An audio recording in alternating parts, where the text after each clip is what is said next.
Et merci de nous rejoindre. Je rappelle que vous êtes Merci le directeur de la rédaction d'Actualité Juive. Et elle a eu cette semaine un très beau dossier consacré aux aumôniers.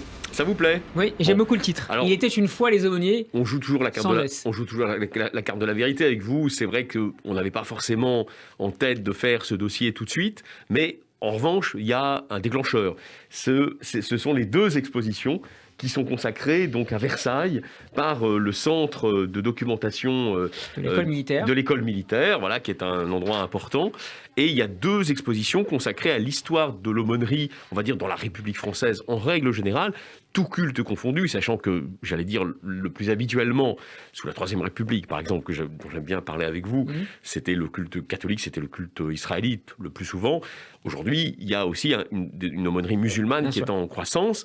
Et puis, il y a une autre exposition qui est plus spécifique, mais qui concerne une haute figure de l'histoire du judaïsme français, qui est le grand rabbin, qui est une très belle figure, le grand rabbin Abraham Bloch, qui s'est illustré pendant la Première Guerre mondiale. On va y revenir dans un instant si vous m'y autorisez. Ah bah, je vous en prie. Alors, il s'est illustré d'une manière absolument saisissante, car donc, nous sommes, les combats font rage, c'est le début de la Première Guerre mondiale, nous sommes, je crois, dans la dernière semaine de 1914, sur le front, évidemment, de l'Est, donc de l'Est de la France, dans les Vosges, dans un petit village qui s'appelle Tintru, pas loin de Saint-Dié. Et là, donc, il officie comme aumônier des armées françaises, et un agonisant de confession catholique le prend pour un prêtre et lui demande donc les derniers sacrements qui sont dans le catholicisme produits avec un crucifix, etc.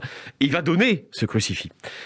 Et donc il est entré dans la mémoire nationale. Ça paraît extrêmement vraisemblable, hein. Le geste qu'il a accompli paraît extrêmement vraisemblable. Il est entré dans la mémoire nationale. En 2014, d'ailleurs, notre grand rabbin actuel, qui a lui-même été aumônier, Chaim Corsia, lui a rendu un hommage resté dans les mémoires, car au fond, il rappelait les circonstances dans lesquelles ce geste très singulier a permis à un certain nombre d'antisémites d'abjurer leurs préjugés. Alors, prenons le cas très concret, là on s'écarte un peu du sujet, mais en même temps, c'est de l'histoire du judaïsme.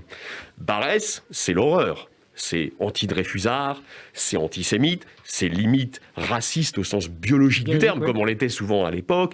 C'est pas le petit différentialisme des identitaires d'aujourd'hui, ça n'a rien à voir, hein. C'est l'horreur. Ce geste l'ébranle dans ses tréfonds.